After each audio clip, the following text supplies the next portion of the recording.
Good evening. This is Andre Gadera with the Conservation Commission for Amherst. Today is um, the 13th of May, 2026, and current time is 7:04. Today we've got, I believe, three hearings, and then we're going to be discussing the uh, conservation area regulations and policies. And so that's what the plan is for today. We do have a drought. We're in a drought condition, and it's been upgraded to Aaron, could you remind me what the Yes, from mild to significant. yeah, upgraded to significant. And let's see. And I wanted to share a bit of a success story, if you would. We did have a an issue with a beaver pond. I think I mentioned this last time during the last meeting as well, where there was a need for an emergency certification to draw down the water on the pond and uh, breach the dam. Things worked out really well where the conservation department, Dave and Aaron both got in touch with me, gave me the scoop on what the problem was. It happened to be an area I was pretty familiar with, on the rail trail, and we went ahead and um, did the emergency certification, and today we'll be ratifying that. We also, over the last couple of weeks, had another emergency certification, and we'll be discussing that a little later on. Um, and I think that's about it for me for now. And with that, I'll turn things over to Dave for the director's report. Dave? Sure. Thanks, Andre. Can everybody hear me? Yes. Yes. Good. Um, yeah, I do have 5 or 6 quick updates for the commission. I may not stay for the whole meeting tonight, but I will be here as long as I can. Um, so a few updates for you around town. One, we are making progress on the Wentworth Farm Bridge redecking. That's the big bridge at Wentworth Farm. I think Aaron may have some photos that I provided for you in the packet. I actually didn't look at the packet, but they may be there. But Brad and Anthony have been out working just redecking that bridge. Our hope is once we redeck that bridge to move on to the next bridge, which is a smaller bridge closer to Old Farm Road. This bridge is receiving new oak decking, so hopefully that'll last 10 to 15 years. Um, Mount Pollux, at some point, we will be getting the new kiosk. We do have kiosks in stock in storage, and we'll be putting a new kiosk up at Mount Pollux with the geomorphology sign. With everything going on in town, that geomorphology project has uh, languished a little bit. It's not been the highest priority list on our highest priority project on our list, but we will get there. I've assured our friends of Mount Pollux that we will get it done. UMass, we've had 2 productive calls with Jason Venditti at UMass, Aaron and myself. I've had one with Aaron and one by myself with UMass. We've established regular meetings for the next we'll be meeting every other month, and we have 2 meetings, one in June and then one in August. So we'll be meeting with Jason Venditti to just talk about any UMass projects coming down the line. What are they anticipating? What filings are they going to need? And just a chance to talk about upcoming projects, be they large or small. So I'm feeling pretty good about that. Jason has been very consistent and a good contact for us at UMass. In terms of budget, as I reported last time, the budget is now out. The town budget is now out. The draft budget to be acted upon by the town council in the next 45 days. That does include $5,000 in the FY27 budget for Conservation Commission training. So I have no reason to believe that anyone would make an adjustment to that small aspect of the larger town budget. So I'm optimistic that as of July 1st, there will be $5,000 set aside for training for each of you and future Conservation Commission members. So that's good news. I want to put it out there. I know we're all busy. It's a busy time of year, but one of the things that we don't do a lot is involve Conservation Commission members in volunteer projects. So it's something to talk about at a future meeting.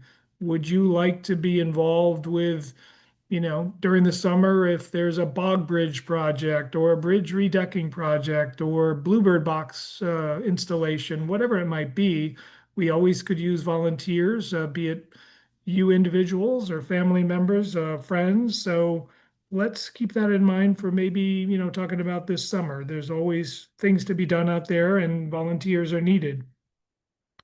Moving along, Hampshire College, you're probably all following the developments at Hampshire College. The town manager and our leadership team is working, quite diligently with Hampshire College on future plans for the campus. I just mention it to you because I presume some of you are keying into farmland preservation out there. There are about 692 acres of land in Amherst, another 200 in Hadley. Of that 692 or closer to 880 acres total, there's probably 400 acres of farmland, some of it prime. So I am in conversations with a number of conservation groups that are actively working to preserve those farm acres. I have every confidence that they will be preserved in the outcome of what happens at Hampshire College. Hampshire College, of course, has a long history of their farm center and CSA, and it is deeply rooted. The teaching and working agriculture is deeply rooted in their history. So Kestrel Trust is around the table, a number of other conservation groups. So have every confidence that whatever the outcome is at Hampshire, farmland will be protected and hopefully farm operations will evolve and grow out of that.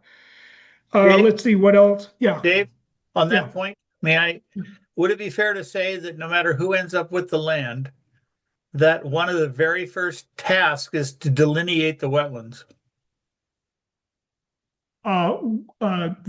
Whoever ends up with the whole campus, or there's no Just guarantee that however one it plays entity. out, that the wetlands in that gigantic space have not been delineated. And in order to have some idea of how you do a master plan or anything, that one of the first steps is to delineate the wetlands. Is that a reasonable assumption? I think, first of all, I'm not confident that one entity will end up with it. There may be multiple entities. And so depending on the project proposed by one entity or another, for-profit, nonprofit, et cetera, there will be delineations coming out of that overall project, whatever the ultimate outcome is. I'm not sure if the farming operations continue on 400 plus or minus acres. I'm not sure there'd be a delineation there, but there certainly would be a delineation wherever there's proposed development or redevelopment. So yeah. Okay. There may be multiple, I would presume there'd be multiple delineations of parcels and parts of parcels, depending on what is proposed there. Again, the town's interests have been articulated around housing, the need for housing, the hope that development, any new development, can be clustered and centered in the core of the campus. There's so many resources there to take advantage of, from the nonprofits to the pool, tennis academy, pickleball courts, infrastructure, all of that, water and sewer. it's a wonderful opportunity, and hopefully there's some housing and taxable outcomes there. So lots of players around the table, and the town is trying to, you know, bring people together. Our role could primarily be around zoning. What does the town want to do with the zoning there? So you'll hear more about that in the weeks and months ahead. Fort River water monitor, Yep. quality Sorry, monitoring. Dave, Jason's got a question. Oh yeah, sorry, didn't see your hand. No worries. Speaking of zoning, do you know that 400 plus or minus acres, is that all currently zoned educational? A large portion of the Hampshire College campus is ED zoning, educational zoning. I believe some of the parcels closer to the village center, may have other underlying zoning, but much of the campus is ED zoning. There's also a farmland overlay district. You can see this all on the GIS if you turn on the zoning layer. So the land closest to the farm center on the north side of the campus has a farmland overlay on it, which guides and limits how it can be developed. But again, I'm very confident in the conservation organizations that have rallied around the farm. So I'm feeling very optimistic about a conservation outcome for a lot of that farmland. It's really it's the last big block of farmland unprotected in Amherst. So moving along, I'm sensitive to time. Fort River water quality monitoring.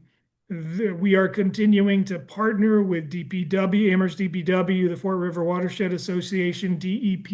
Aaron is involved in this at a level that a little bit more than I am, but we are continuing to monitor and be part of summer monitoring of the water quality in the Fort River and its tributaries. So that work will be going on this summer.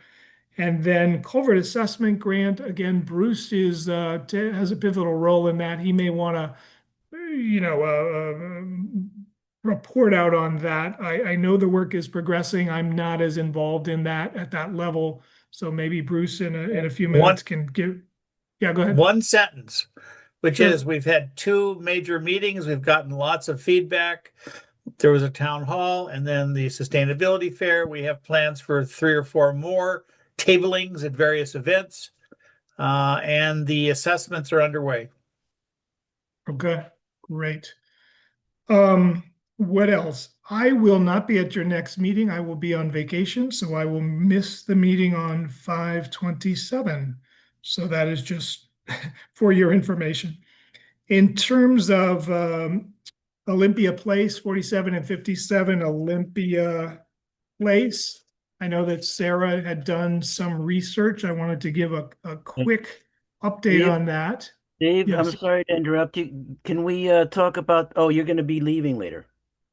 Are you going to be leaving? Yes. At some point during the meeting, I may not make the entire meeting. All right. Yeah, I was looking to talk about that in enforcement, but if you want to talk about it now, that's good. Yeah, very quickly, I think I can summarize. I've had 2 very productive conversations with the town attorney and the town manager. I've had 1 call with DEP.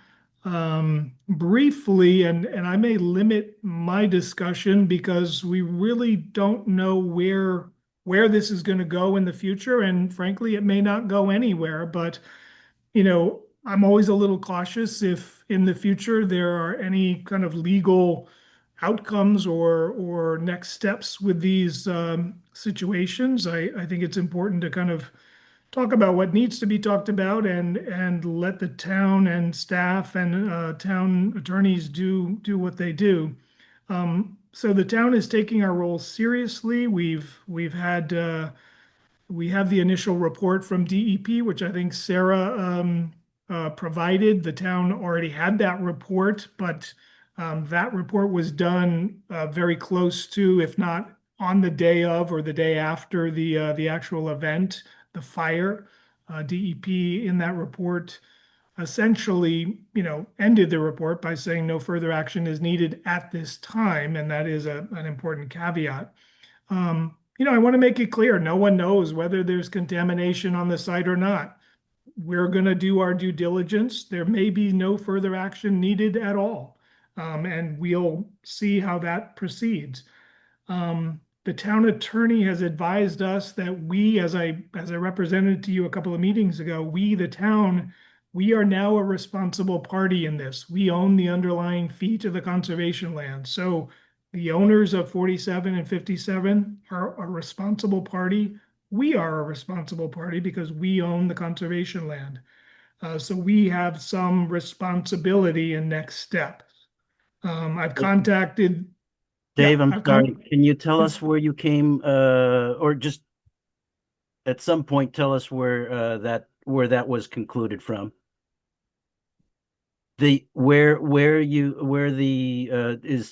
Who's determined that the town is a responsible party? Was that you or the attorney? The attorney under state law indicated that we are a responsible party. We are one of the responsible parties. Would you share with us what they based that decision on, or that opinion on? Help us I understand as well. I will do the very best I can. Yes. All right.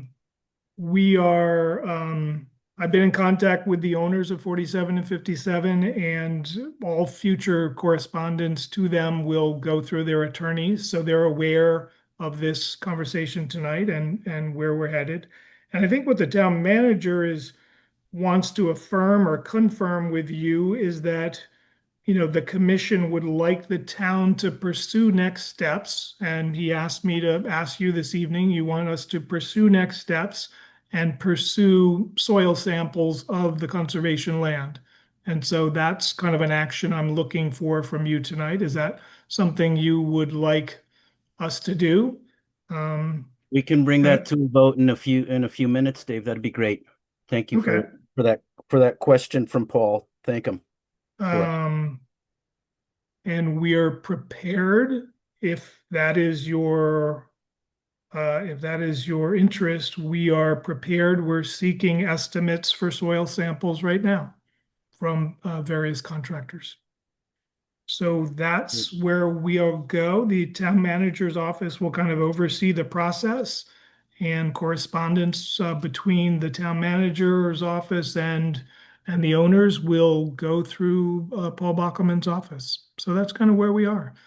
All right. Okay. We have a Again, doing question our from due Sarah. diligence. We're not making any assumptions. There may be no reportable concentrations out on that site, or there may be.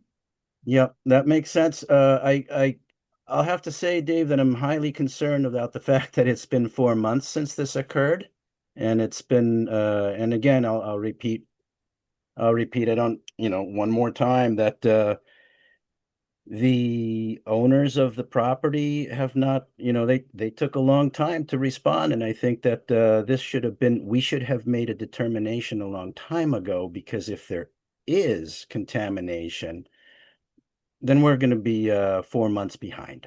So I just want to put that out there and make sure that it's clear. This is not ideal. This is far from it, but we're going to get there. Thanks. Sarah? Sorry. Yeah, thank you very much, Dave. Thanks for the follow-up. And I think, Aaron, it probably, since we're now being asked to vote on something, I think it would probably be helpful if you forwarded both of my emails that I didn't send to the entire commission, but just sent to Dave and the town manager and Andre and you, Aaron, as follow-up to the report we got last week and my my questions about why the town council would have said that it was the town's responsibility to do initial testing. So if you could just forward that correspondence so everybody has the benefit of it. And then I'm sorry, also, if I could, Sarah, I'm sorry. I thought all of that was in your packet. Is Oh, that is not it? true? I don't know. I thought it Sorry was if it is. Maybe My you could ask apologies. Aaron. I'm not sure what I thought. Aaron had said, what would you like me to put in the packet? And I said, whatever correspondence. So I thought Sorry, that's my bad your if I didn't. No, I'm not. I could if be, it's I in could there be already. wrong. I Let's believe look it in is. the packet. Aaron, would you mind shedding some light on this, Aaron?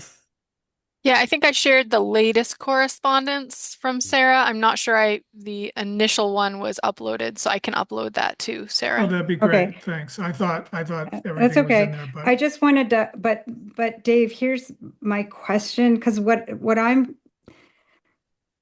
so I appreciate that what you guys are saying, what the town council is saying about what the next step should be if the if the town decides they want to do testing. I understand what you're saying. But I'm just wondering if we can get some more information from and we don't, if you really want us to make a decision now, that's fine. But I still think it would be helpful to get some more information. And what I'm concerned, so the DEP report, that was a firefighter that called DEP when the fire was taking place. So it wasn't actually the owner of the property, it was a firefighter.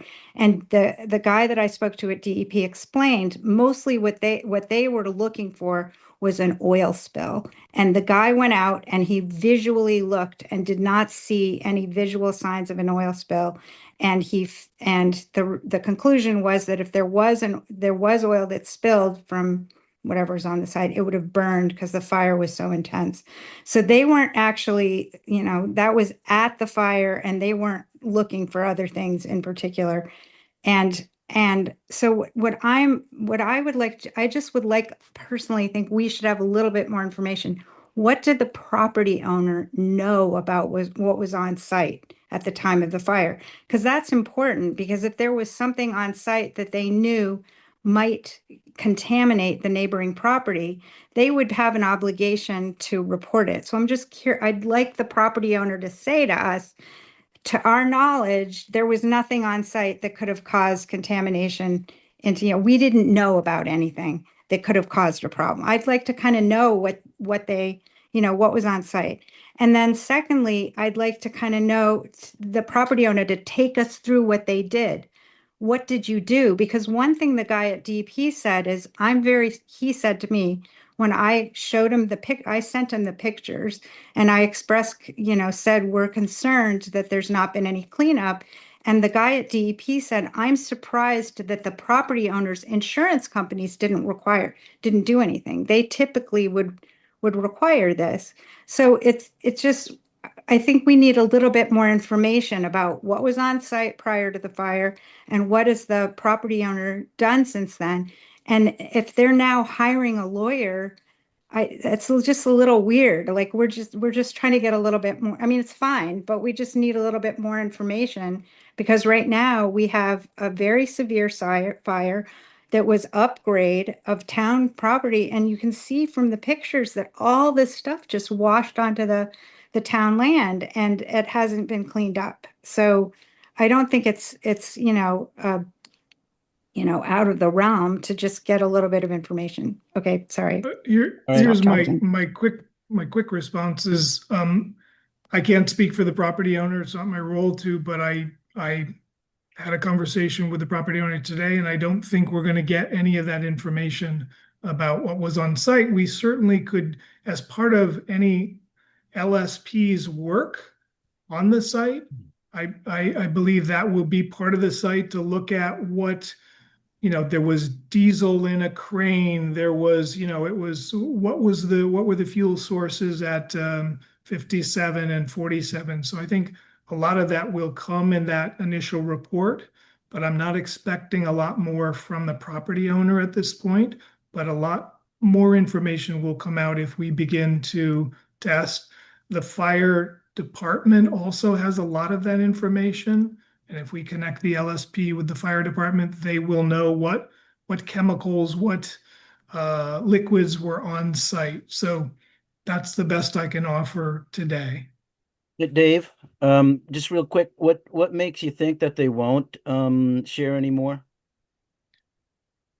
I would rather not,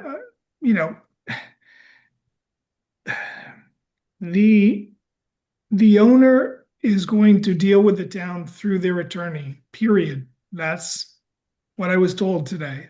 So that is all I have to go on. So I'm All right, just, so, that's all I can share. Yeah, so they do have an attorney, right? All I know is what I was told today, Andre, which is they will correspond with the town through their attorney.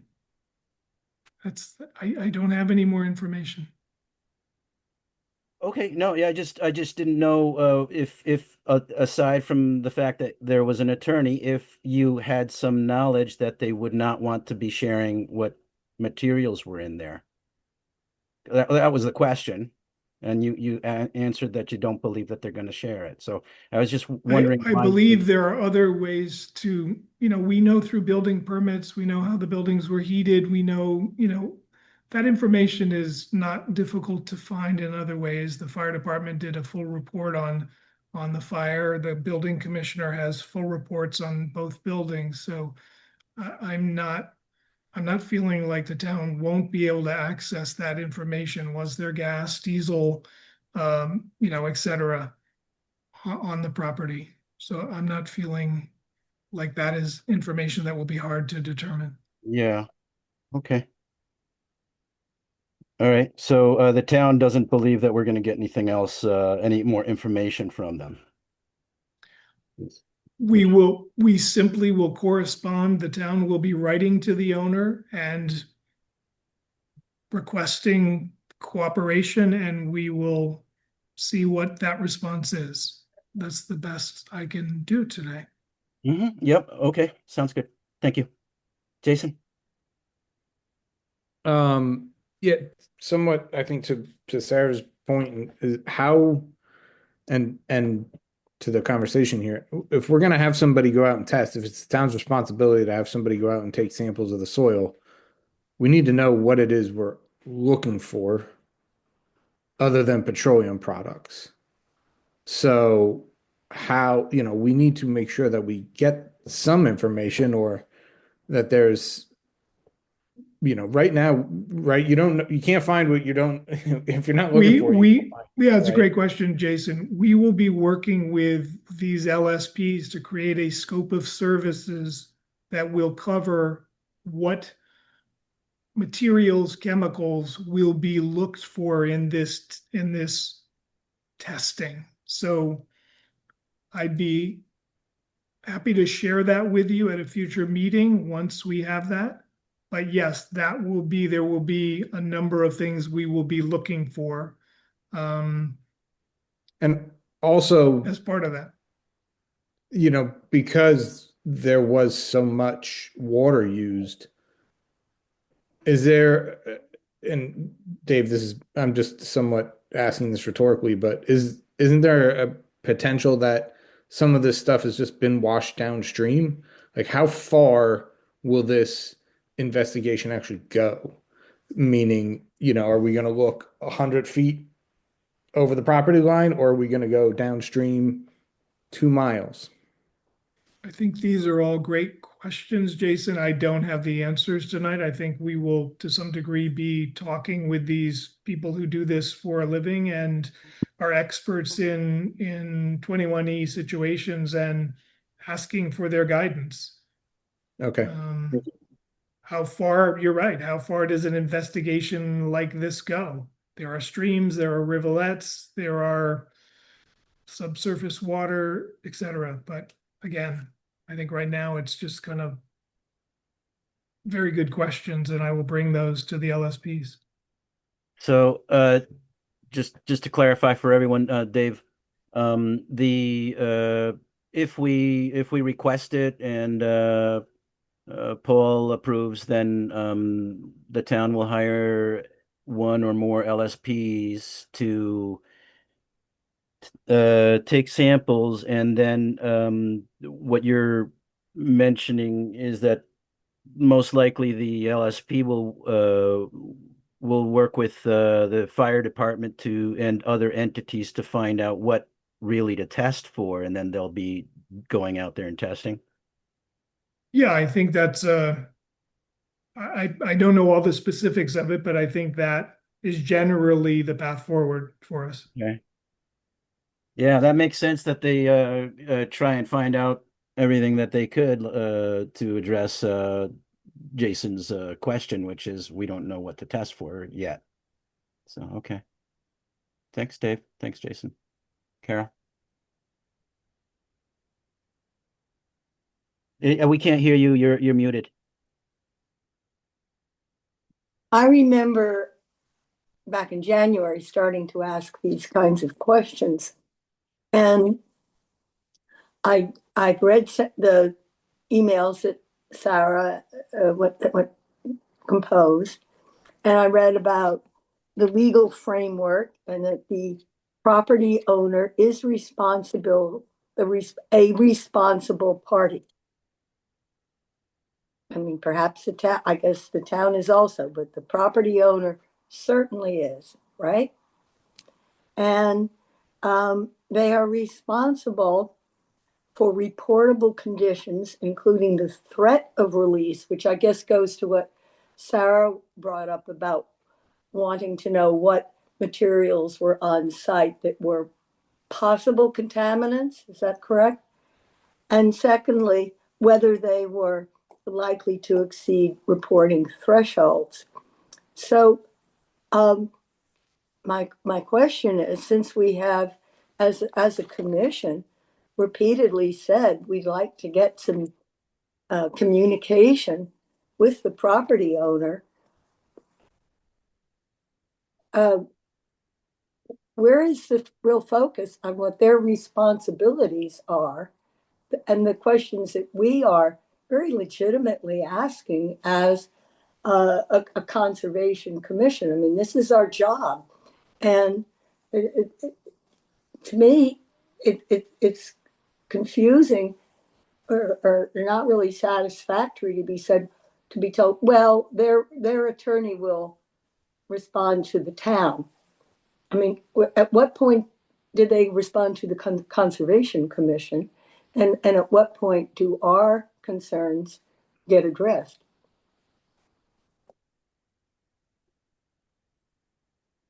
Dave? Thanks, Carol. I don't really have any response to that other than telling you what I've already told you is there is this path forward. Carol, I'm not an expert on 21E, but I've talked to our attorneys a couple of times. I've also talked to DEP.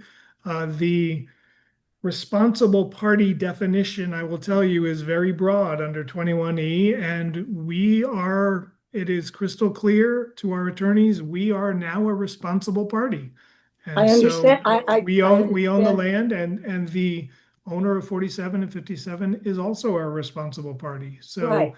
if, as I've outlined before, if there are reportable concentrations of and that's a key piece, reportable concentrations. There may be things that migrated onto the town property that are not above reportable concentrations. And until you test, you don't know that. We don't know that until you take samples and test those samples, whether there are reportable concentrations of anything that is above a certain threshold that is reportable to DEP. So right now, and DEP does not have any authority, as recently as this afternoon when I was talking to a staff member there, to enter this situation. So it's simply once samples are taken and those are analyzed, there may be reportable concentrations. And then my understanding is you sort out the responsible parties and take action. So I think I'm not talking about DEP. I'm talking about the property owner. The property owner. Please let me finish. Yeah. Okay. The property owner has a responsibility, as Sarah said, to give an accounting of what possible contaminants there were on site. I mean, I don't see why that's not a question we could expect an answer to. At this point, if the commission would like to do anything related to the property owner, I've provided all the answers I can with regard to what the town's actions will be. Right. So I don't want to stand in your way if there are questions you have and I can't provide them. I don't know the answers to them. Okay. All right. One second. I think what Carol, I think what Dave is telling you and telling all of us here is that the town has determined that they are a responsible party, as well as we know that the RP is also the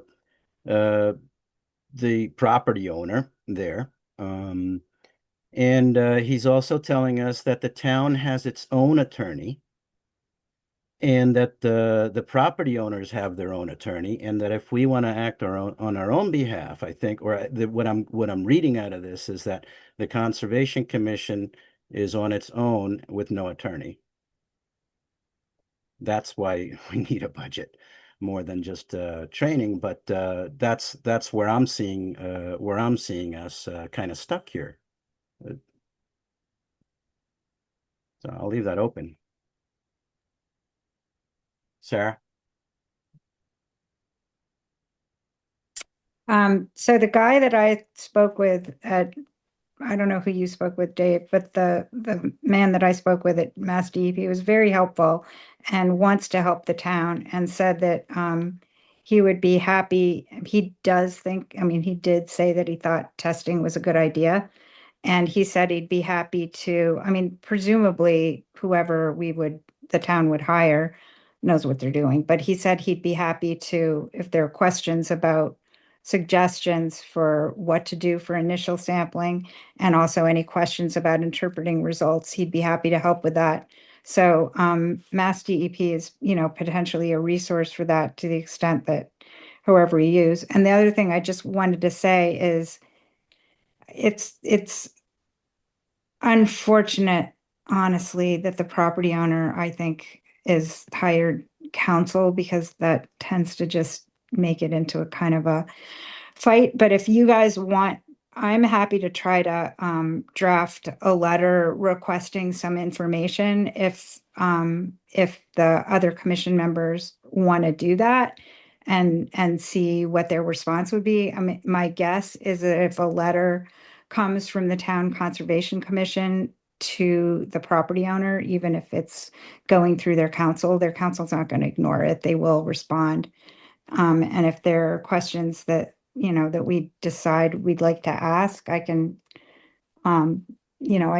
draft that if the town doesn't want to for some reason. But that's another option, Dave, would be I don't know. I haven't spoken except for those emails to the town manager, but it's certainly within the prerogative of the town to ask some questions of the property owner. But I'm happy to draft something if the commission wants a letter to come from the commission. Yeah, that sounds like a good idea. I'll tell you what, let's chat about that a little bit when we come to enforcement. Because I think what Dave's saying, what Dave has said is, when I've asked who the attorney is, they don't know. So there's no way but we can only communicate through the attorneys. So we, as a commission, can send something to the owner, and they can just hand it right over to their attorney. Right. No, that's how it's always worked for me. Yep. I'll tell you, I've worked oil spills before, and the RPs, the people who the companies that are running the oil back and forth, they become RPs immediately. It's never been an issue for me in the past. So anyway, let's chat about that in a little bit. I think we're going to need to keep moving on here. Well, can I one sentence question with a one sentence answer? Dave, technically, who is the commission's attorney?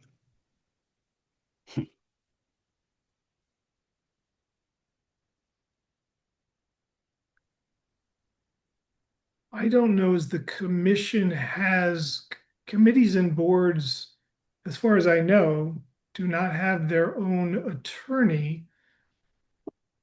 Through School board has- staff and through the town manager authorizing access to town attorneys at Copeland and Page, KP Law, that is how committees and boards can gain access if they have legal questions to town attorneys. Okay, So I the just wanted commission to have itself that. doesn't have its own attorney through the town. Fair enough. I just wanted to have that in case we lost you before we get to the enforcement discussion. Thank you. Yeah, so basically the attorney represents the town, but gives opinions where we're kind of working on the same page, so to speak. But we don't huh? I honestly think we're working in the same direction. I think we're working in, we're not working opposites. I think we're working in the same direction. So just wanted to add that. I think we're all on I the agree same that page. sorry. I agree that we usually that we most of the times are, but right now we're trying to find things out, and I think we're a little bit confused as to how we proceed on this, Dave. Because what you're telling us is that we don't do that, or what I'm understanding is that you're asking us to kind of sit back and wait and let the town attorney talk to their attorney and so on. Is that what you're telling us? I just don't. I'm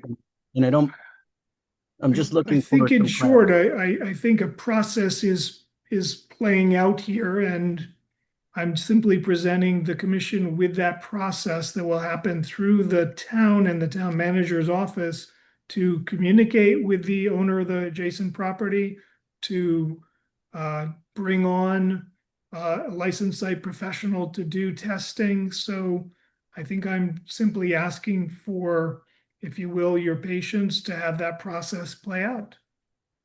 All right. That's all. Thank. I appreciate it. It's been 4 months. We've been patient, but we'll be a little more patient. Sarah? Yeah, sorry. I just want to answer Bruce's question. So we're town employees. So council, we're employees of the town, right? As commission members. Yeah. So, okay. And also, in terms of I still think that, if the town manages, the commission can we are responsible we have a job, we have a role to play in protecting and enforcing the wetlands bylaws, and, the town land is within our sort of custody kind of. So it's okay for us to send a letter. In my opinion, it's fine for us to send a letter asking, getting some information. If it's not something, initially that the town manager or the conservation department wants to do, I think it's fine for the commission to do that. I think it might be, helpful to try to get a little bit of information from them about what happened. And I was asked that by the Mass DEP guy, what was the inventory on site at the time? And I said, I have no idea. But, it seems like it seems logical to get some information if you guys want to do that. I think that would be perfectly fine. And the only thing now, I have one more question for Dave, because I thought initially, Dave, you were saying you wanted us to vote and ask for testing. But this last comment you had, it sounded like you guys are proceeding with hiring I mean, the town manager and, maybe collectively with you, are proceeding to get, to hire a licensed site professional, and you don't then need us to vote on it. It's not us. Can you just clarify that? Are you doing that anyway, or do you need us to ask the town to do it? I actually never mentioned a vote. I think what the town manager wanted to know was the general sense of the commission that you are supportive of the town proceeding in this way to do our due diligence. That may result in no reportable concentrations and no further action, but you are supportive of the town proceeding with that path to secure an LSP and test the town conservation land for any contaminants that may have resulted from the fire. Okay, And so you're trying to get. I think we're not looking for a vote. A general sense of the commission would be fine, and I think that's all we need. Okay. All right, can And- we have a quick show of hands of who would like the town to do what Dave just said? I'll put my hand up. All right, Dave, there's your answer. Thank you. Wonderful. That's Thank a you. quick one. All right. Thank you.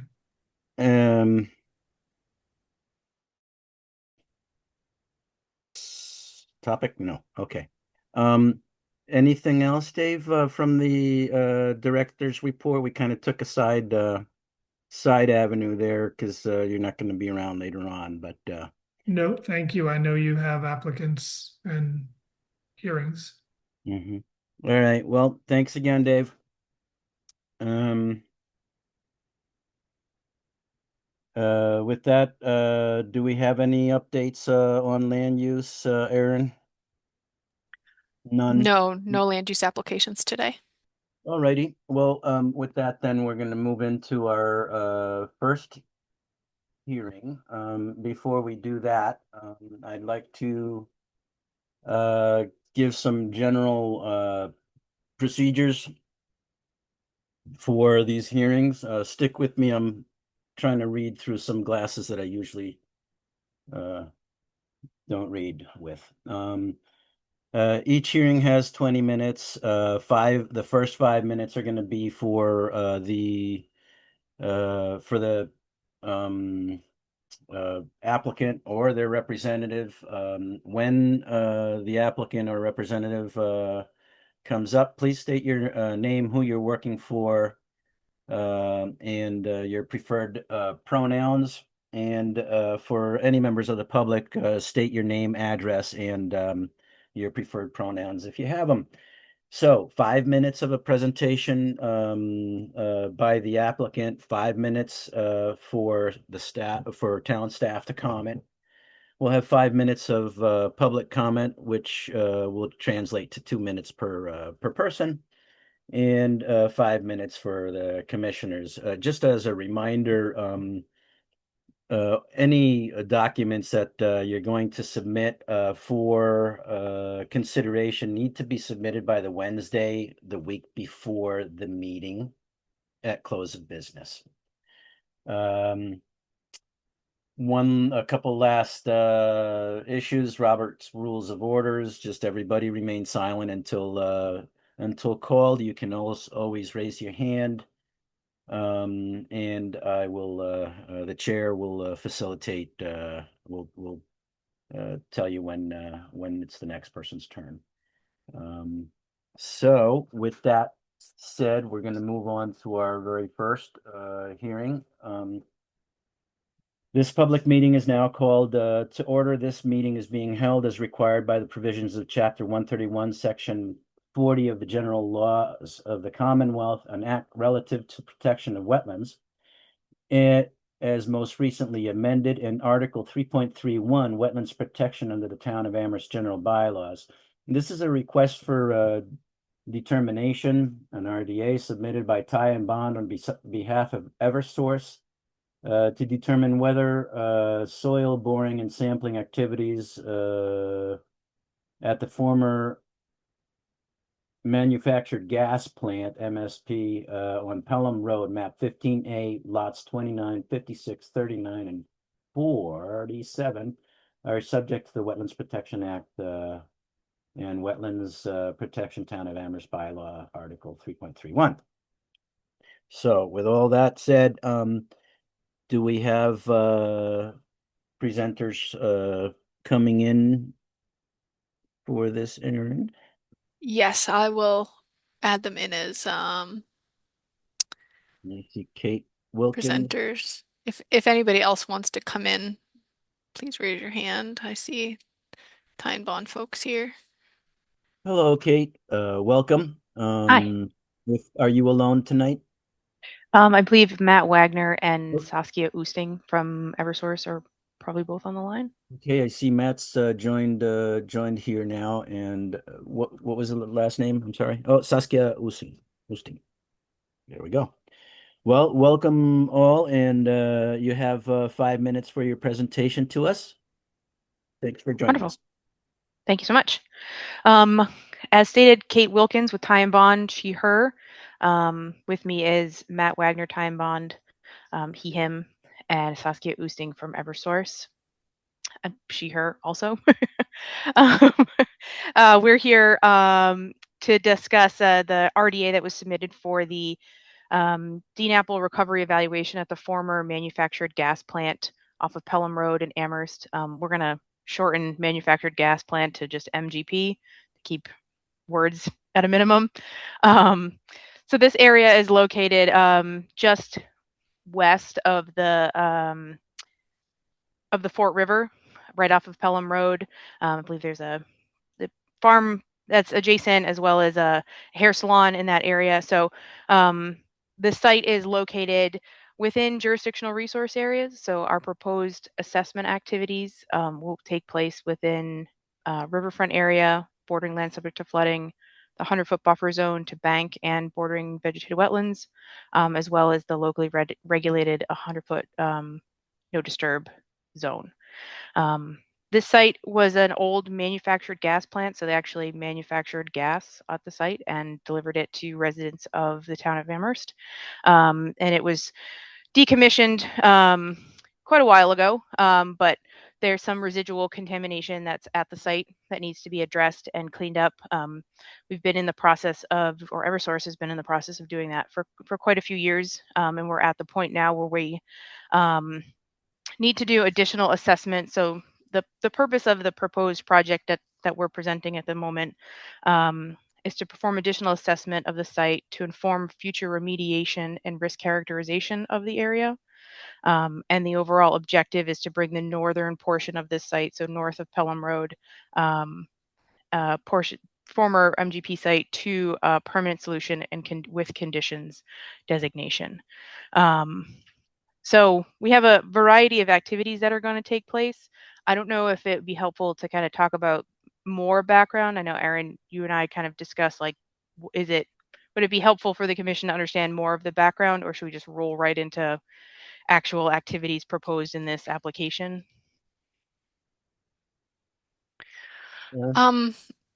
I mean, I don't know how confusing this will be for folks if they don't know sort of the contamination element. We've got a couple new members, so it might be helpful just to do like 1 or 2 sentences just explaining, if you can, the process and how this issue came to be and why this is necessary. Saskia or Matt? Yeah. Feel free to jump in. Can you guys hear me okay? Yes. Yeah, so let me just jump in real quick. So the gas plant operated for a short period, ended, almost 100 years ago. But as part of the processes that were used to make the gas, there was also wastes that were produced, in particular something called coal tar, which is, it's like an oil kind of material, but or liquid, but it's heavier than water. So if it hit, normally when oil hits the water table, it sort of spreads out on the water table. This actually sinks through the water. So Eversource has been working on this property since about 2002, and we've done a lot of removal of this coal tar from the subsurface, but now we want to move on to, we've basically completed that work to the extent feasible, and now we want to, make next steps to, better define what remediation needs to be done, which would include things like removing some of the superficial soils that are impacted as part of the operations. And that requires us to do some additional assessment. Is that helpful? Is there additional information? Yeah, okay. So why don't you, Katie, jump back in and tell, what we're planning to do. Is it okay if I share my screen as well? Okay. Sure. Are you going to do it in about 3 minutes or so, or do you need more time?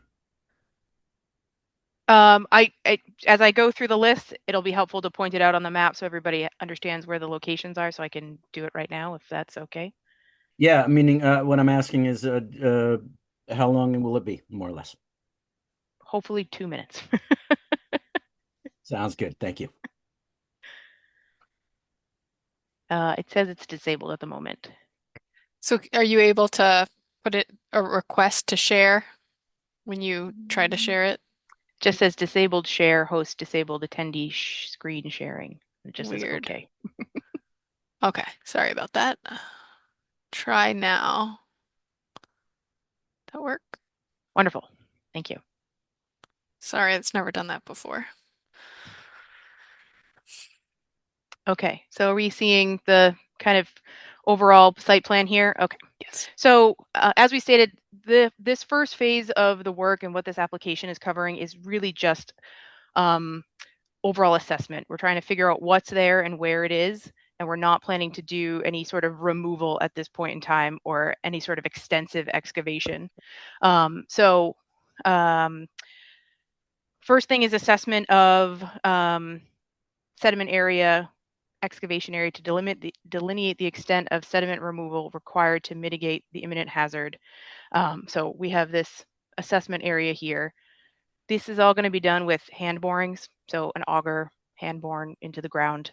Another area is down over here. This is a assessment of the previously delineated arsenic hotspot excavation area with evaluation of applicable soil disposal categories. So again, this is just going to be done with hand borings. So there's a known arsenic hotspot in this location here. Again, just poking with hand, collecting some soil samples, sampling what's kind of there to then characterize soil disposal and what we need to do. This larger box in here is the area where there was some potential subsurface structures. During the site visit, we kind of looked at a few, and Erin probably shared some of the photos of there's some old concrete structures and features that have kind of been left from the old manufacturing building and accessory pieces. So there's not a real great idea of the full extent of all of those. So we did do some GPR surveys to get an idea of what the subsurface looks like, but based on there's a fair bit of vegetation, just kind of smaller shrubs and brush.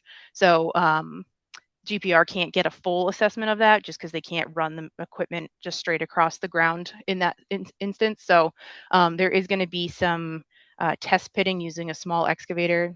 There's a fence all around this property right now. So there is a fence entrance at the very edge of Pelham Road.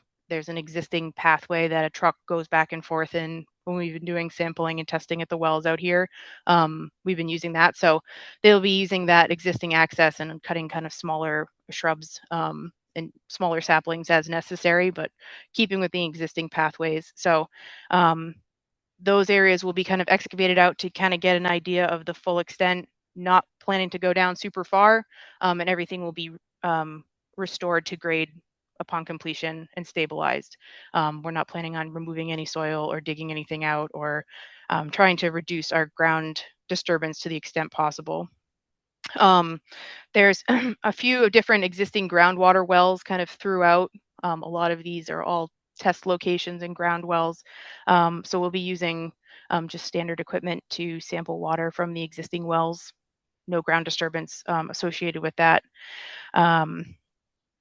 And then surface water sampling along a few portions of the Fort River. So again, it's just grabbing water from the surface of the river and bringing it back and testing it.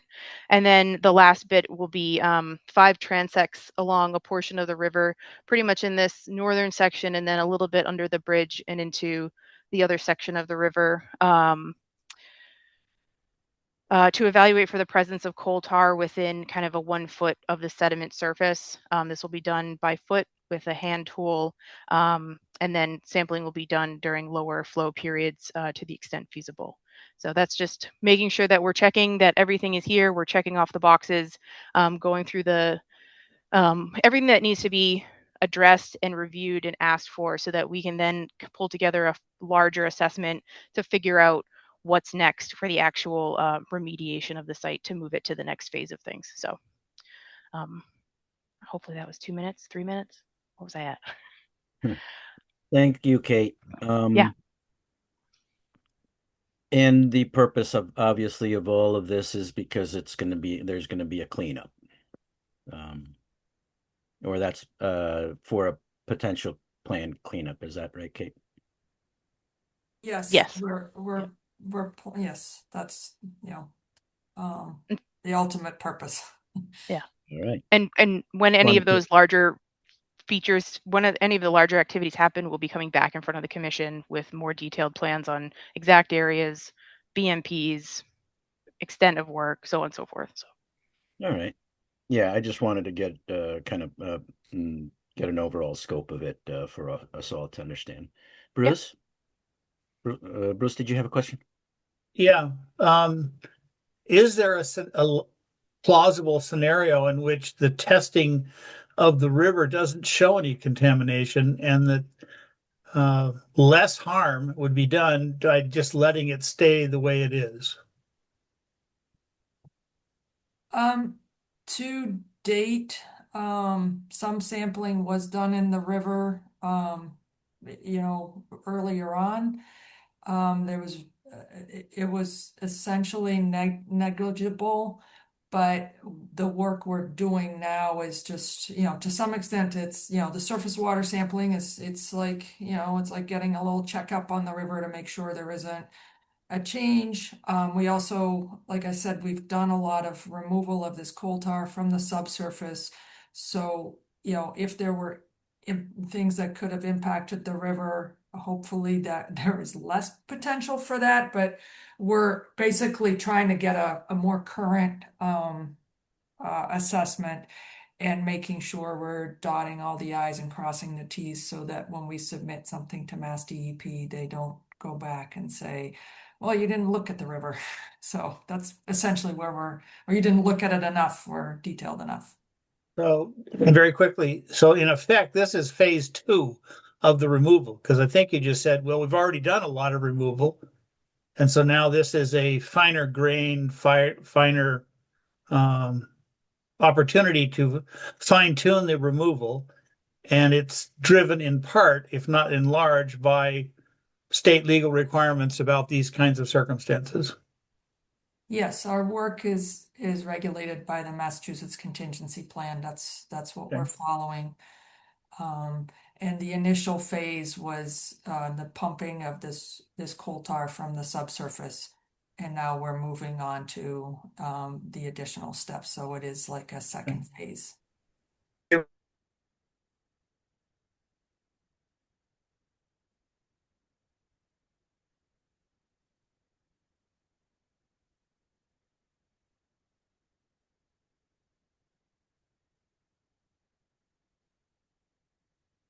Think you're muted, Andre. That was great. I spoke for a little while. So what we'll do is have Rachel go ahead and ask your question, and then we're going to move into the town's recommendations and the public's comments, and then at the end we'll be able to ask all the rest of our questions. But in the meantime, Rachel, go ahead and ask what you Yeah, need. yeah. In your report, I see that you're saying that there aren't priority habitat of rare species on the site. And I know, just looking at Mass Mapper, it looks like they've flagged the property as being priority habitat for rare species. I wondered if you could speak to that a little bit. oh, I did not have that in my review. I'd have to go and look at that area again Okay. for rare species. I'm sorry about that. I don't know if that designation may have changed since the time that you initially looked at the area, but it's coming up on the Mass Mapper map as rare species habitat. So if that's the case, doesn't it, don't you need to go to DEP with something extra, or what's that? This is out of curiosity, Kate. That would be us reaching out to Natural Heritage and asking about the property. It's kind of a odd or weird review when normally if it was an NOI, we can work through that process, but we would reach out to Natural Heritage. Okay. All right. Well, with that, then, Rachel, is your question answered? Yes, thank you. All right. Thanks to you, Aaron. Why don't we go ahead with the town's view on this, please? Yeah, no, I think that was an excellent catch, Rachel. I guess I have a question for Kate in lieu of that. Do you want us to hold off on moving forward with this tonight, considering the heritage issue? Do you need to do a notification and checklist with them to move forward that we should include with this, or? Hmm. I know, I mean, we would like to continue moving forward with this and coordinate with Natural Heritage as well. I know there's usually a pretty regular meeting between Eversource and Natural Heritage that we can maybe hop on to a conversation with. I don't know, Saskia, if that's something that you've dealt with. I know licensing and permitting often has like a pretty regular meeting with them.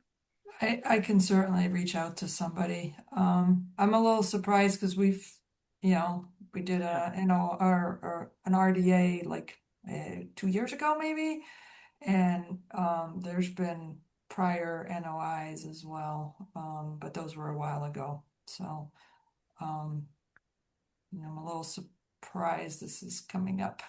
I mean, I guess Yeah. these maps also change, but I can certainly ask somebody in licensing and permitting to help out. Okay. So I guess just would we like a continuation tonight? I mean, does that make more sense for us to get heritage approval before we issue? I mean, would you guys like to request a continuation to be able to take care of that in advance? Yeah, we probably should Yeah, be able, go ahead. yeah, I think that's the best thing, to at least for due diligence. I don't want to I'm not going to make a mistake without checking with them first, and I don't think that you folks want to do that as well. So yeah, I think we Okay. wouldn't, it wouldn't make sense for us to go ahead and bring this up for a vote and vote for you guys to go ahead with what you're doing without having some clarification on the natural heritage status of the property.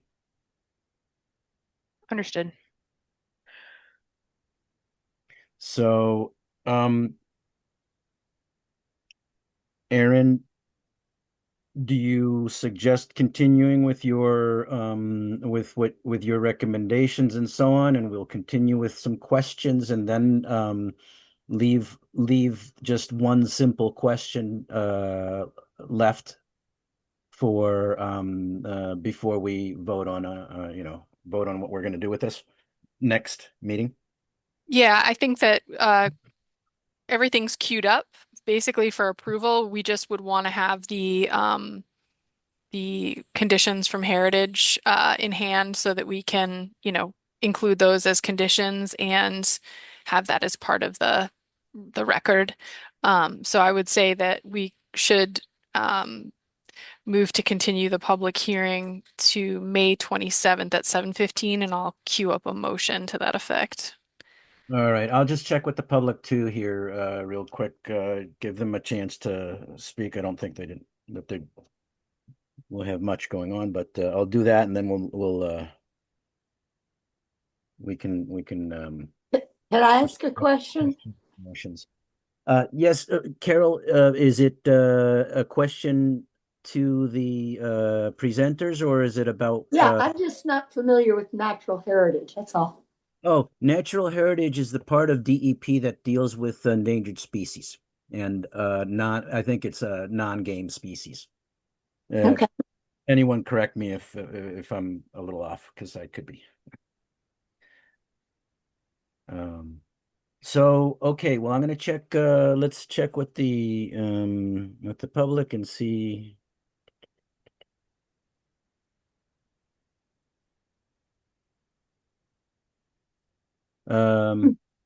Anyone from the public, if you have a question, please raise your hand and we'll bring you in for your question.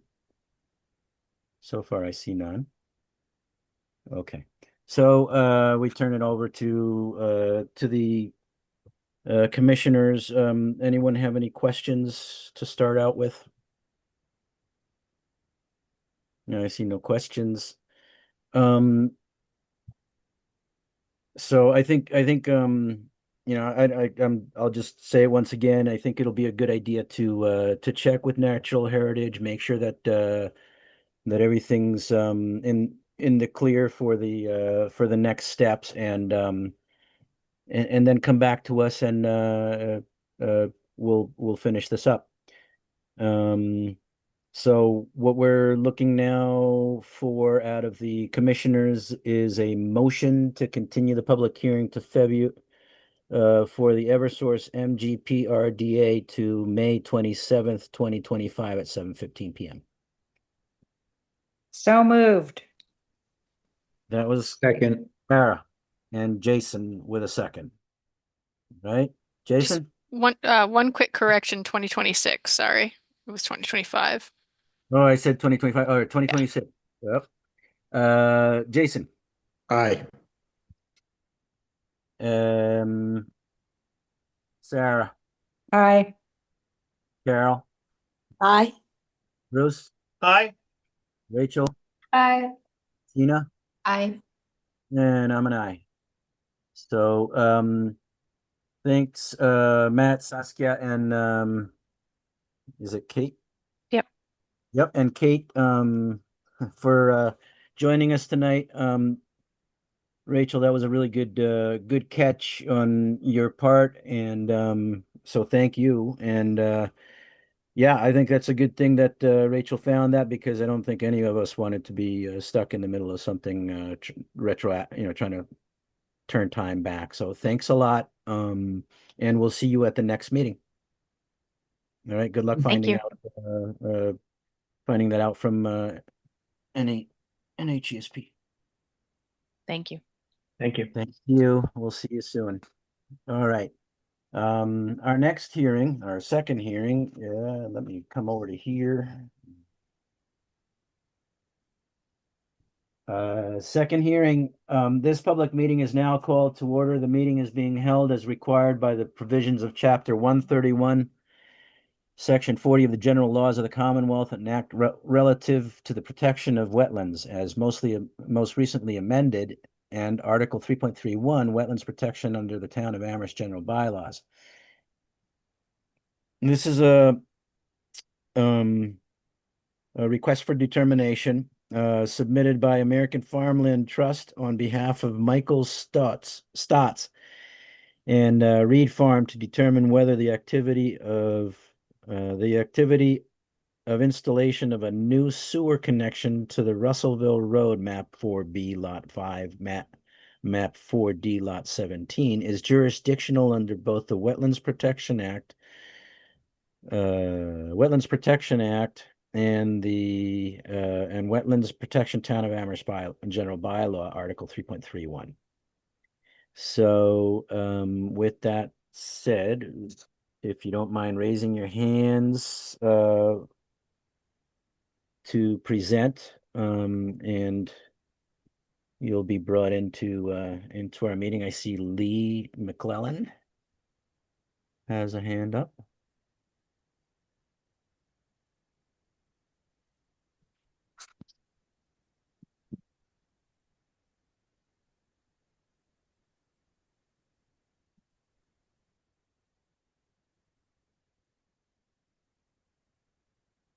All right, we have Manuel Diaz Gonzalez and Lee May McClellan here on behalf of the American, or on behalf of Michael Stotts. Hi there. Welcome, and thanks for joining us. You've got 5 minutes for a presentation, more or less, and from there we'll move on. Thanks for Excellent. joining.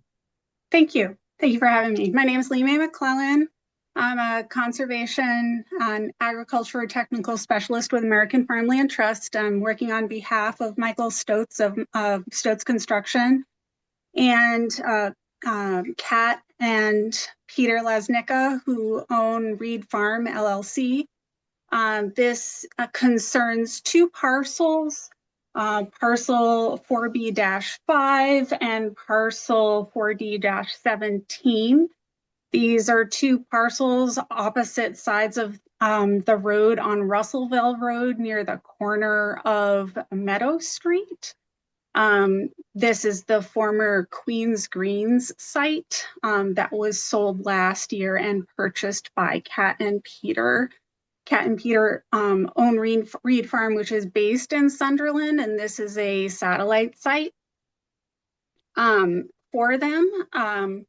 They are expanding their poultry operation, and they are utilizing some of the field spaces and tunnels at mostly on parcel 4D17, which currently has a permitted and under construction agricultural building that will be used to process poultry. This building requires a sewer line connection, which will initiate at the building, or proposed to initiate at the building on parcel 4D17 and extend to a manhole cover that is on Meadow Street. That connection is approximately 775 feet, and it does cross into the 200-foot buffer area and 100-foot buffer area of the Swamp Brook Eastman Brook line and bordering vegetated wetlands. Most of the connection will be via directional boring, so we don't anticipate any surface disturbance, especially within that 200-foot buffer area. It will obviously be, located under frost lines, so it wouldn't impede any future use of the farmland that is currently on 4B5. The parcel 4D17, where the building is currently located, that is a more developed site and is well outside any buffer area. That, since it is where the boring will initiate, that will be the location for a receiving pit for any debris or sludge that might be a result of the boring process, or any water. Any sort of materials will be stockpiled on that parcel well outside of the buffer area. Prior to that pit, there will be an open trench dug that will be likely less than 175 feet from the trench, from the receiving pit to the building. I'm happy to show a picture of that in more detail. If I can just share screen here. I think you can. Okay. So this is the new agricultural building, is in this kind of magenta color that's under construction. It's taken up approximately like the space of 2 tunnels that once existed on the property. In this first section from the building to the receiver pit, that will be the open trench area. Then via directional boring at approximately a 4-foot depth under the surface, and GPS guided to the manhole location that is about where that orangey yellow dot is on Meadow Street. We think this project is pretty straightforward and avoids any unnecessary impacts to the stream or wetland area, and we'll make sure to, as I mentioned, any materials that are developed during the process will be kept on the parcel outside of the buffer area. Thank you, Lee. With that, I'll turn it over to Aaron for the town's perspective. Aaron? Sure. So, I mean, I think this one's pretty straightforward. this one is right on the cusp of the natural heritage polygon. I think the building might be within the polygon, but that's outside of Concom jurisdiction in terms of the building location, but that is a good point of information for the applicant to be aware of. The boring location, it looks like, is outside of heritage jurisdiction. I don't have really much by way of concerns about this. There's no surface ground disturbance associated with this that we are anticipating at this point based on what's been submitted to us. I do understand from talking with the applicant that, if they run into trouble with the drilling, there may be a need for trenching, but that's kind of a very unlikely situation to have happen unless they hit some sort of underground bedrock, which in this location, just due to the substrate, is very unlikely. So I kind of worked that into the permit, but I do know that Andre had a suggested additional condition. The other, I guess, condition, and this is just on the fly based on these maps were just sent to us this afternoon, might be that spoil materials and stockpiled materials should be stored outside of the natural heritage polygon for the sake of our permit being a little more straightforward. So those are my comments. But I did draft the special conditions recommendation associated with this in the folder. Which I think, to that concern, I do believe in when I did look at the buffer area, the area of the receiving pit is already outside of that, the buffer area. So that is in line with the intent of the contractor.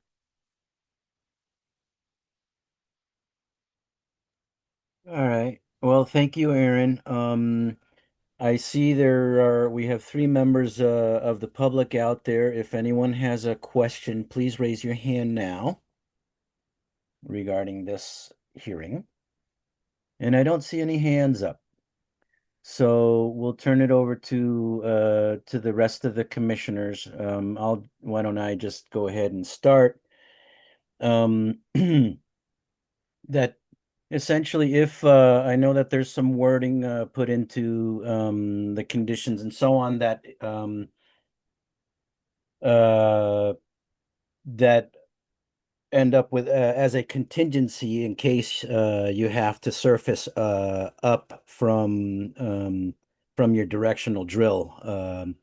So if that's the case, one of the conditions that I would like to see is that you notify that you do this in coordination with Aaron and the commission, with the town and the commission.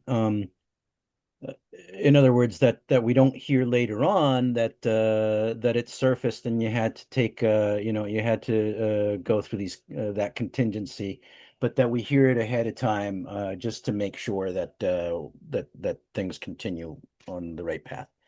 That's the only thing I had for it. And I did want to, if you don't mind, Lee, putting that map back up there. Oh, certainly. Just one moment. A map back up there that's going to show us where the town line is, because as I understand it, the majority of this project is out of town. Is out of the town. Is that right? Or no? It's all in town. It's all in the town. Okay. For some reason. Their base of operations, their initial base of operations before they purchased this site is in Sunderland. So this is a new site for them. So I was trying to give some background, so I apologize if it was confusing. So no, this is all within Amherst. Okay. Great. All right. So with that, then you can take that back off. Okay. If you don't mind. That's all. Thank you. I appreciate it. Jason has a question or comment. Thank you. Lee, how many linear feet of pipe is being installed, and what is the anticipated time frame for this project? So it from building to manhole, it's about 775 feet. and it is, as soon as it will be done this summer, most likely as soon as possible. The contractor has a subcontractor lined up and is aware of, the process being needing some additional permitting. I don't have an exact timeline, but the building itself has already been permitted and is under construction, has a foundation, has walls going up. So it's just in the kind of the normal project management of the structure itself at this point. Sorry, I meant how much time do you anticipate? Like, how much time is anticipated from the start of boring to Oh, of the yeah. installation? That's a very quick process. Yeah, Yeah. that is probably a day or two. It's a fairly quick process from what I've seen. Yeah, So, 775 feet. I would assume it's less than a week. Yes, it's a quick time around. We're not drilling through bedrock. It's not like, it's not like vertical drilling. So it's just going through loose till essentially. So a pretty quick turnaround. All right, thank you. Mm-hmm. And we certainly understand, if we need to daylight for any reason, that our first call is to Erin to let her know that we've hit a restriction point and we do need to surface trench at some point. That would be, our top priority would be to make sure that the commission is aware. Thank you. Any other questions from the commissioners? It seems fairly straightforward. It's going to be done underground. So, all right, with that, then we're looking for a motion to close the public hearing and issue a positive determination of applicability under Wetlands Protection Town of Amherst General Bylaw, Article 3.31, checking box 5, and a negative determination of applicability under the Mass Wetlands Protection Act, checking box 2, with noted required conditions. So we're looking for that motion. So moved. Jason with the motion. Seconded. Sarah with a second. Sarah. Aye. Jason. Aye. Whoops. I just lost our Aye. Did you hear me? yeah, wait a minute. Sorry. I lost my my page here. I have a bunch of open pages. Bruce, Aye. Rachel, I Tina. I'm gonna abstain. They got an MDAR grant for this project. All right. Did we get Carol? Aye. And I'm an aye. So that's 6 ayes and an abstention. Abstaining. Lee and Manuel, thank you for joining us. And good luck with the project. Great. Thank you so much. And I give you thanks on behalf of Kat and Peter and Michael. All right. Have a good night. You too. All right. We're moving to our third hearing. Oh, for some reason, I thought we had 3 hearings tonight. That's why I said 3 earlier when we were doing the introduction. So now it's time for us to discuss the policies and regulations. We were looking to do discuss. Why don't we start out with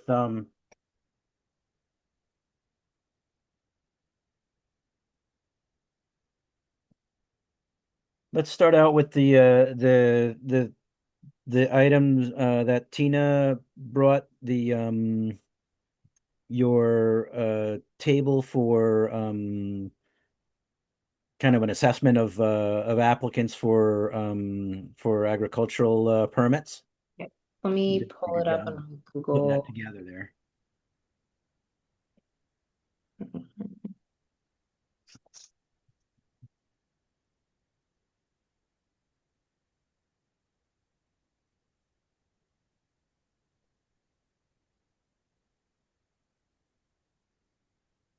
Well, while Tina's getting that, I sent out 3 documents earlier today. I'm hoping that you all got a chance to at least receive it. Not a big deal if you didn't have a chance to look at it, but I think I had something on the mowing policy and on the beavers. So just something to help out with. Tina, whenever you're ready, if you are, if not, we'll Do you want me to share my screen? sure, please. I also have a lot of tabs open. Okay. Desktop. Share. Oh, I just got a new computer, so it's not really working with me here. Okay.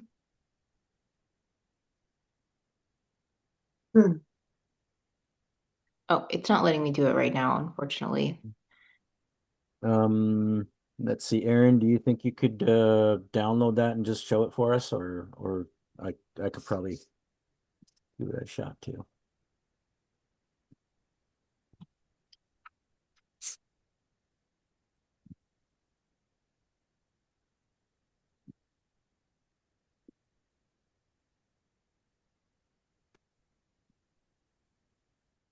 So, I can just go through it. At the very top, the only thing I changed was there was a little verbiage about how all of this should add up or could add up to 100%. I just took that out because this doesn't add up to 100%. It's just possible points. And then I put in there that cover cropping is required for all annual crops because that's something that I don't think we should score on. It should just be a non-negotiable. Then I put per Dave Zomek's point about residents contributing to the tax status or protection status of the land. I just say 5 points for resident, 0 points if not. Type of farming, fully organic or regenerative, or include some organic or regenerative. Then I took a lot out of the climate in EJ community conservation piece. I left the tribal subsistence use in there, and then I left the does not hinder other town conservation or recreation objectives in there.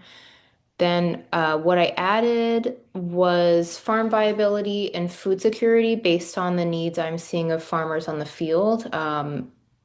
We really need young farmers. So if a farm has, is providing mentorship opportunity, or if this person is a young farmer, I think they should get scored higher.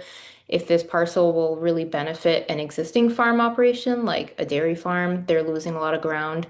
They'll get some extra points. And then I popped something about affordable food that stays within the community. I think that should get preference for people growing food. That could be, hay ultimately ends up as food if you're raising beef cattle, for example. And then at the very end, I added something for discretionary points. So if there's something a farm applicant does that this application didn't foresee that the commission members really like, there's an option to give them discretionary points based on that. That's great. Thanks for putting that together. I think Bruce has his hand up. Let's Bruce, go ahead. Tina, thank you for saving me from my organizational failures of the past. I do not see it as a failure at all. I have 3 editorial suggestions. One is in the second of the 2 verbiages at the top. I wonder if it should say the substance of this form will be revisited, not maybe or should be. And then down, I didn't fully understand under farm viability the difference between the farm mentors line and the farmer has 3 years. They feel like they're interrelated somehow, but I couldn't quite figure out the math on that. And then my final one is I think that it should, under food security, it should say affordable food that largely stays within the community, not constraining. I mean, the farmer might sell stuff to a farmer's market in Northampton or I don't know. It just feels like it was too constricting. Okay. Thank you. So the idea with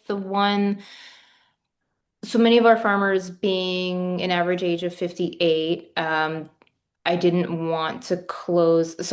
My thought was like that there's two different segments, the farmers with a lot of experience that I would like to see mentoring young farmers, and then the farmers with, less than 5 years of experience. I don't think they should be dinged for not having a mentorship program when they've just themselves started. So that was sort of my thoughts. Understood. Thanks, Bruce and Tina. Jason?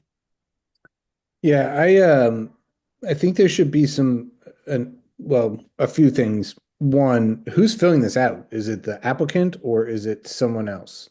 And that should be listed here as who this form is meant for. Are they self-scoring or are we? It would be the town staff. So like we would put out an RFP. The commission would decide, hey, we want to offer farming at the Zola property, for example.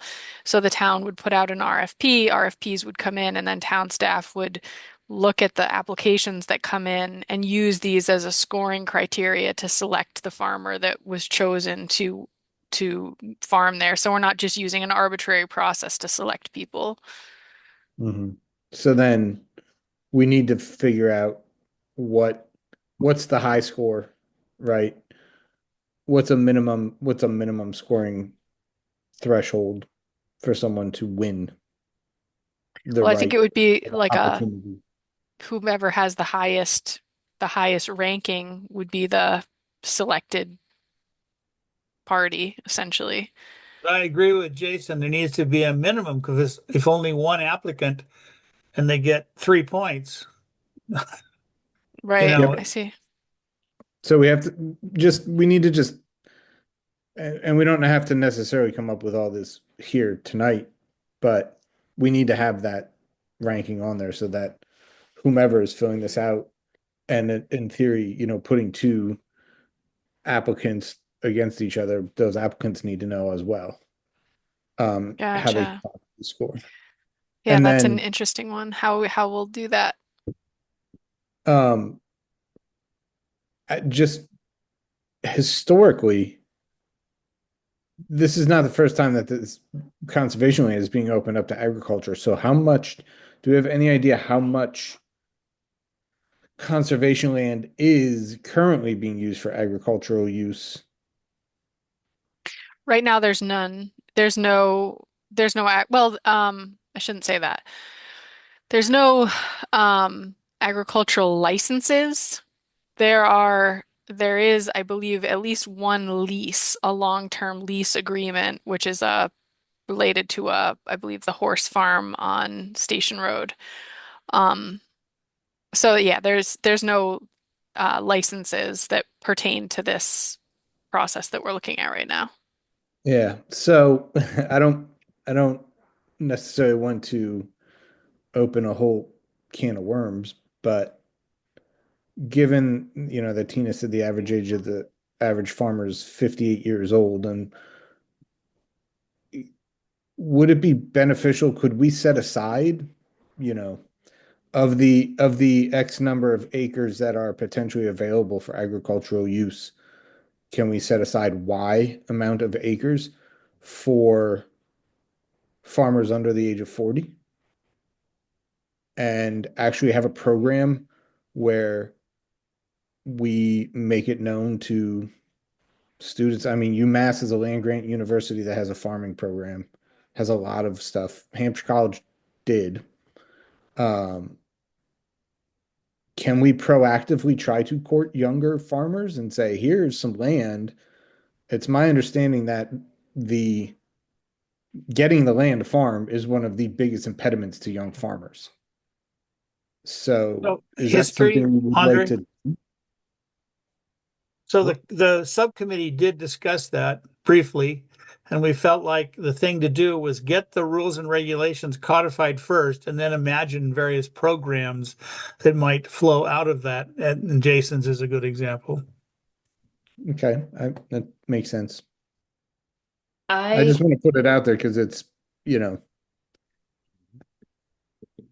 I've always wanted to farm land and you know, not for that I have no idea what I would be doing. Like just the idea that you would have to buy land first or somehow lease it, like it's a non-starter for most people.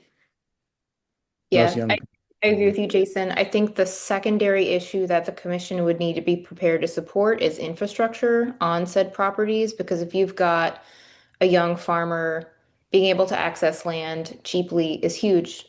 Farmland is going for $15,000 an acre in Hadley. Not many established farmers can afford that. So I think this is a huge opportunity for young farmers, but I think we really need to be prepared to fully support them with infrastructure needs if that's the program we want to build. And I think that would be great. Yeah, and so if that's something that everybody thinks, I agree. I get Bruce what you were saying as far as get these things down first. I'd be more than happy to volunteer to like try to work with some sort of young farmers program through conservation land. I think it would be a really worthwhile venture. Where could we get some pointers, Tina, on programs like that, similar programs that Jason might be able to work off of? MDAR has a land licensing program that focuses on young BIPOC underserved communities. I think farmers are just scratching and clawing for whatever they can get. So I think there's a young farmers part of Farm Bureau. Yeah, but I do think it would be helpful to know first how many acres are on the table before I reach out to anyone and ask any of these questions, because it was kind of hard putting this together, knowing like, are we talking 2 acres or are we talking 500 acres? I think there's a big difference. It would be nice to know what the parcels are, how big they are, and then I think that would give us a little something to go on when like if it's even worth having these conversations with organizations like that. Well, it's kind of a hard thing to get too deep into right now because we currently there are no farmed properties within conservation. Um so yeah, it's we're kind of working off hypotheticals or working off of a hope that in the future we'll have some property. I think it's One a great last idea. one last history, which is the subcommittee did this in part because we understood there were properties that plausibly could be used, and the idea was codify what we would do before we put those out there. So yeah, I mean, I think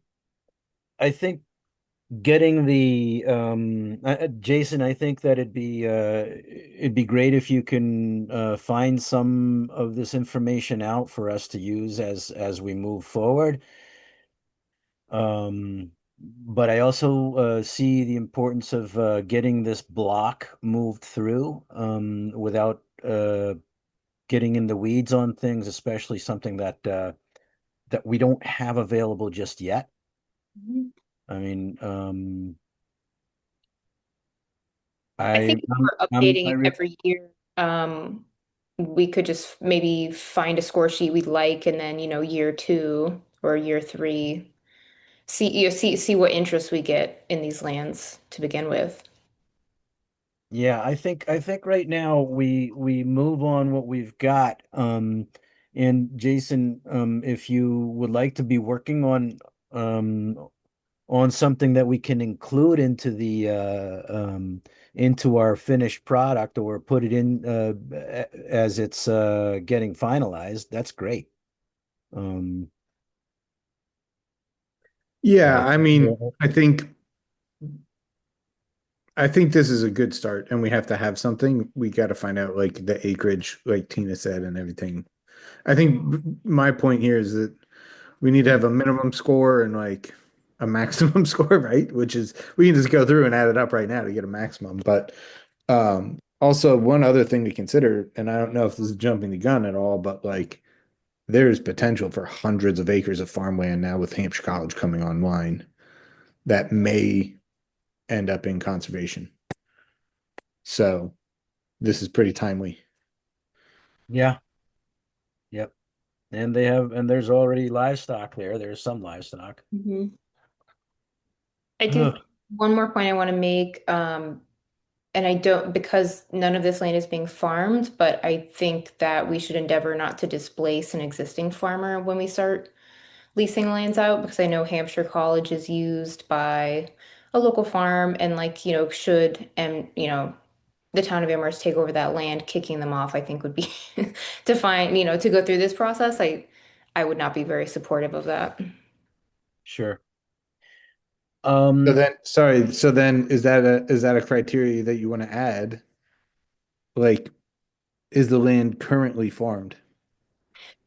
Yeah, And I again, didn't add that in there because it wasn't the current scenario, but I can put it in there.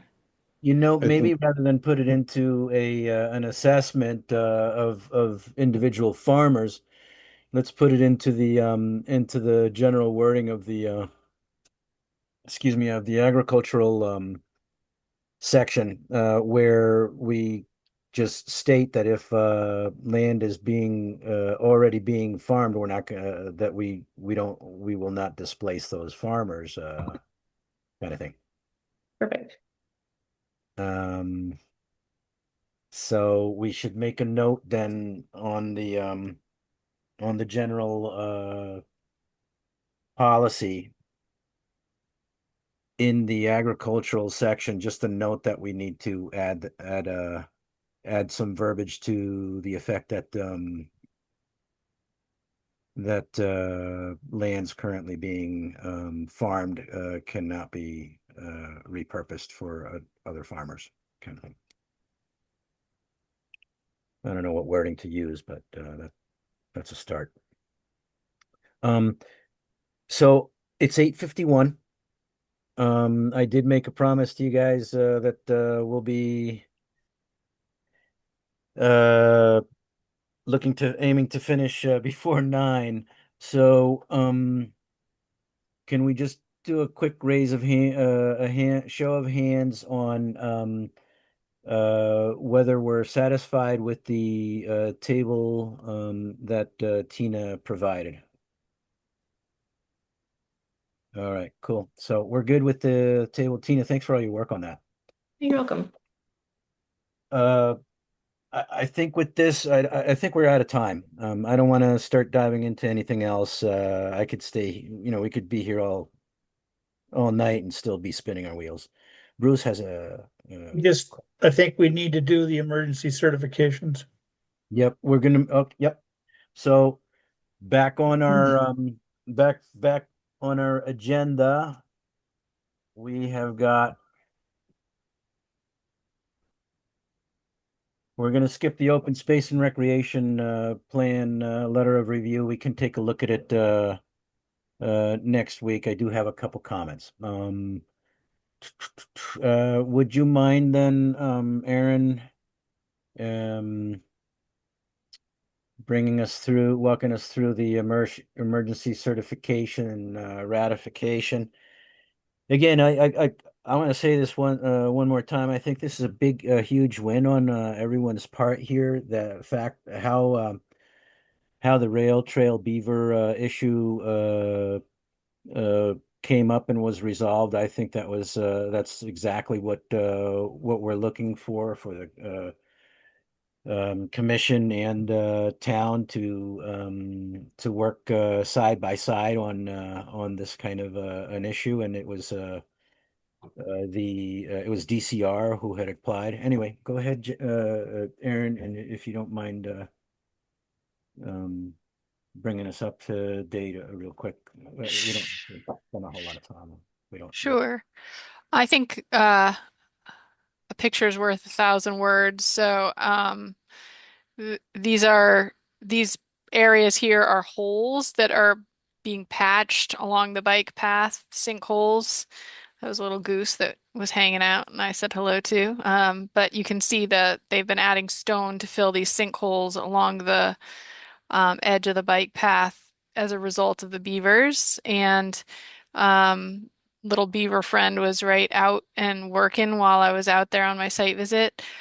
This is the area where the beaver dam was constructed, and it's a existing box culvert with flared ends, and there was beaver debris being piled on the outlet end of the culvert. And the problem was there was an existing flow control structure on the upstream side that discharges into the box culvert. And so with the water being backed up inside the culvert, there was a northern water snake that was sunning on the dam itself, on the beaver dam. But anyway, the beaver deceiver wasn't functioning because the water wasn't flowing through the outlet end because it was blocked by water.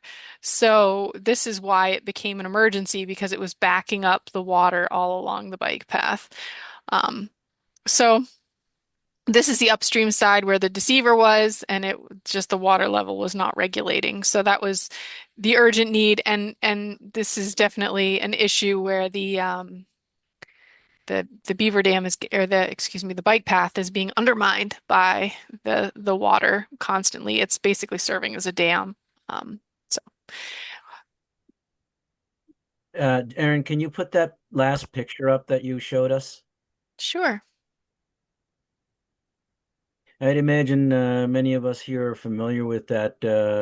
It's on the bike path section between Mill Lane or Southeast Street and Station Road, where the ponds are there. And there's a little bit of a bridge as you're going by the first big huge pond that you go through from Station Road.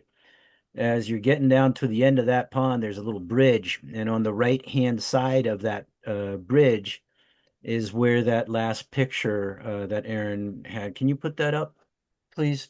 And that picture is of the dam itself that the beavers made on the pond, and down below it is what would be running through the culvert to the stream that's on the other side of the bike path. Anyway, it's pretty straightforward. It just needs anyway.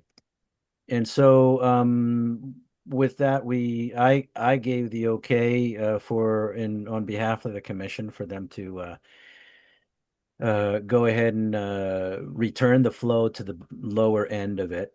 And Erin, is there anything else that I think that about covers it. We did communicate with the Board of Health as well. They were involved in the decision making.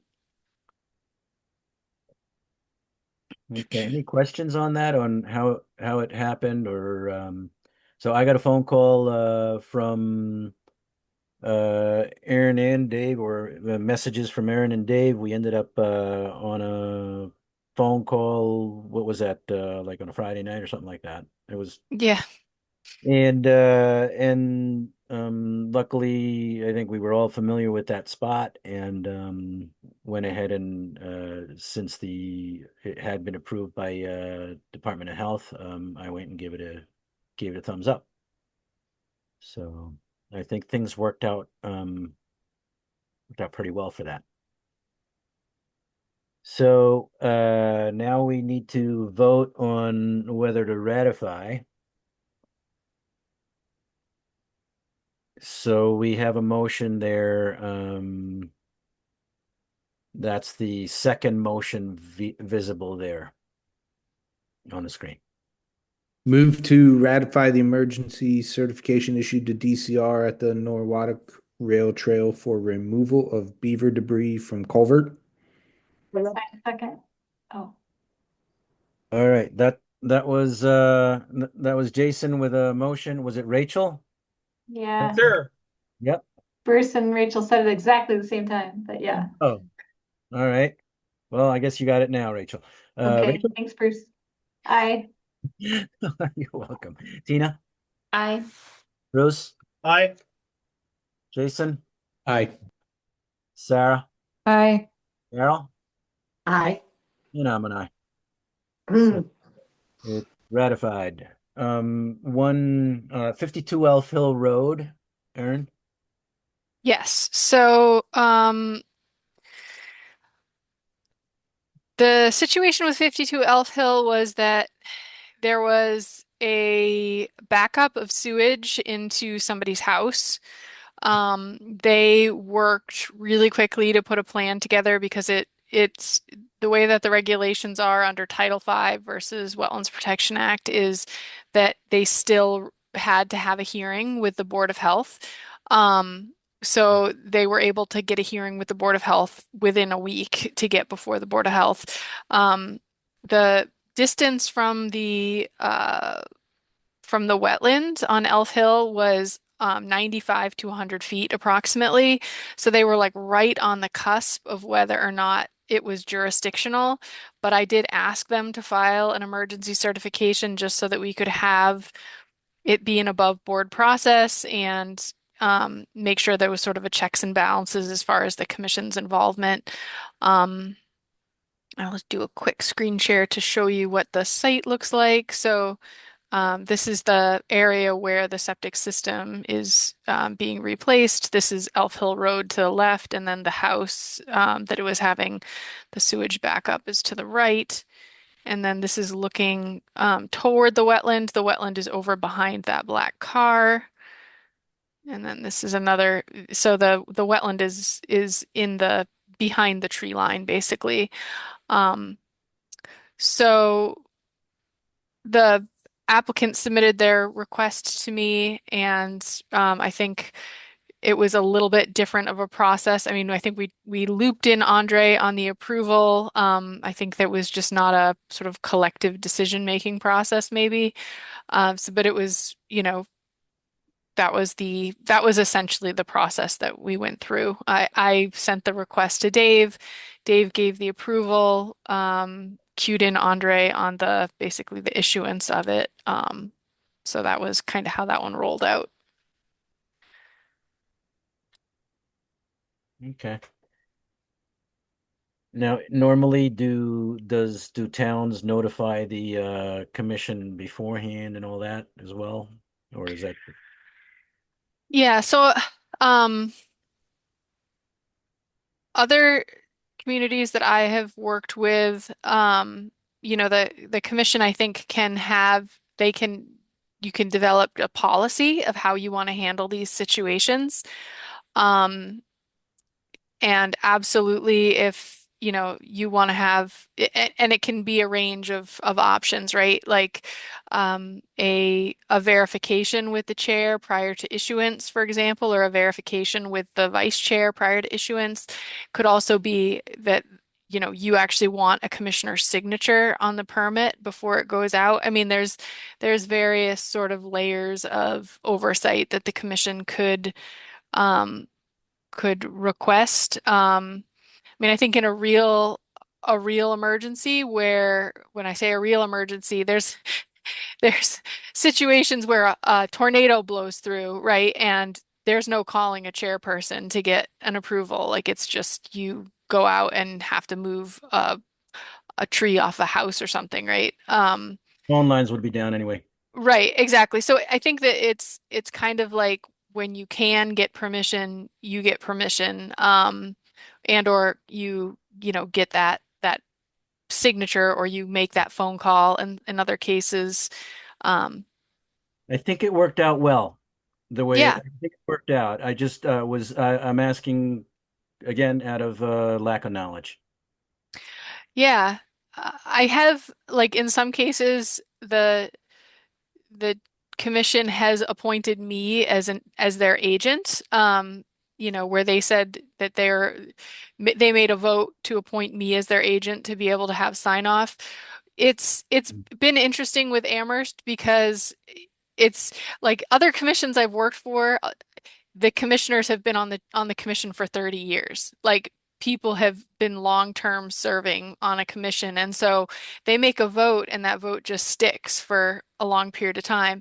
With Amherst, we've had so much turnover on the board. We've had three complete turnovers of commissions, commission membership. So it's been a little more challenging, like keeping policies intact, like where, you know, it may have been one policy with our initial 7 members, and then now we've gone through multiple iterations of turnover. It's like, well, wait a second, what's our policy? So, you know, I think it's important to revisit these discussions so that we're all on the same page. Okay. Yeah. I agree. I can see how that can happen, how it can be so much more stable with a long term.